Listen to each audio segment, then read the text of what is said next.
अबे यार, वो बॉडी की नौकरानी, तुझे बिल्कुल भी तमीज नहीं है क्या? इतने महंगे जूते खराब कर दिए, अब देख क्या रही है? साफ कर इसे। माँ। बेटा, देखिए आयुष जी, आपकी मम्मी का बचना मुश्किल है। डॉक्टर साहब, आप ये कैसी बातें कर रहे हो? मैं जो भी बोल रहा हूँ सच बोल रहा हूँ। आपकी मम्मी की दोनों किडनियाँ खराब हो गई हैं। डॉक्टर साहब, कोई तो इलाज होगा ना जिससे मेरी माँ ठीक हो जाए। देखिए आयुष जी, मैं आपसे झूठ नहीं बोलूँगा। आपकी मम्मी सिर्फ दवाइयों के भरोसे जिंदा रह सकती है। इसके बाद भी कोई गारंटी नहीं है कि वो कब तक जिंदा रहें। ठीक है डॉक्टर साहब, आप मुझे दवाइयाँ ही लिख दीजिए, मैं वही ले आऊँगा। देखिए, दवाइयाँ तो मैं लिख दूंगा, लेकिन इनकी जो दवाइयाँ हैं बहुत कॉस्टली होंगी। महीने का 10 से 15 हज़ार का खर्चा होगा। कोई बात नहीं डॉक्टर साहब, आप दवाइयाँ लिख दो, मैं मैनेज कर लूँगा।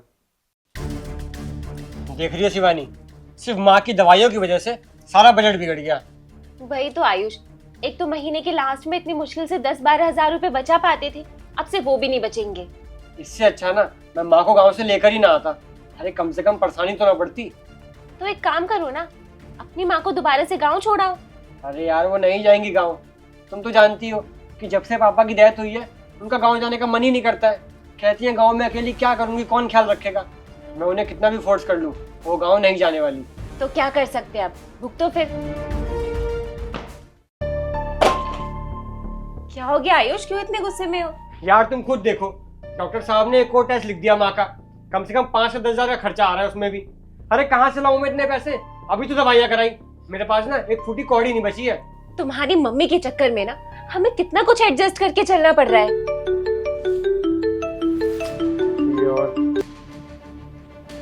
हाँ भाई। अरे आयुष भाई, 1 महीने हो गए, कब दोगे यार पैसे? मैं देता हूँ ना यार, 1 महीने का टाइम और दे, अगले महीने कराता हूँ। यार भाई, तुमने पिछले महीने भी यही बोला था यार। जब चुकाए नहीं जाते तो लेते क्यों हो? देख रही हो शिवानी, सिर्फ मेरी माँ की वजह से मुझे इतना कुछ सुनना पड़ रहा है। अरे इतने लोगों से उधार ले चुका हूँ ना, कम से कम 1.5 से 2 लाख का कर्जा होगा। और मेरी सैलरी सिर्फ 50 हजार। अब उसी में माँ की दवाइयाँ भी देखो, किस्तें भी देखो, घर भी संभालो। अब कहाँ से लाऊं पैसा, कुछ समझ नहीं आ रहा। अब हमारे पास सिर्फ एक ही रास्ता है।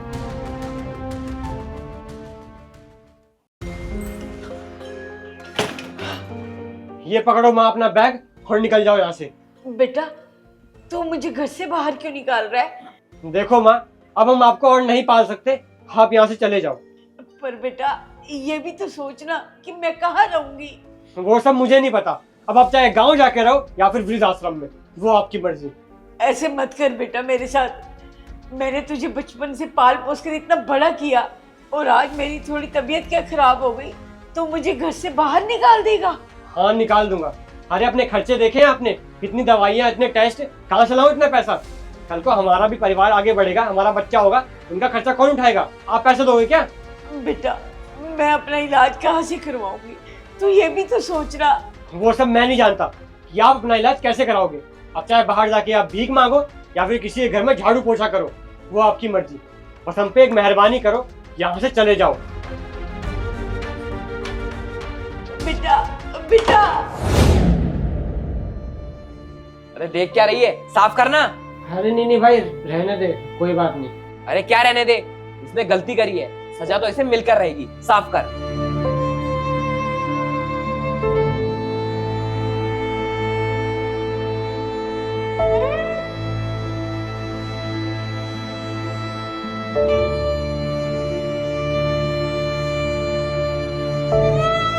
अरे भाई, तू इनके बारे में इतना मत सोच। इन गरीबों की ना यही औकात होती है।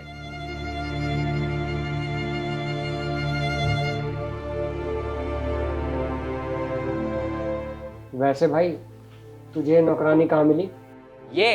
अबे ये ना मुझे रोड पर भीख मांगती हुई मिली थी, तो मैंने सोचा काम पर ही रख लूं, कम से कम मेहनत का तो खाएगी। पता नहीं कैसे कैसे बच्चे होते हैं, माँ बाप को बुढ़ापे में अकेला छोड़ देते हैं।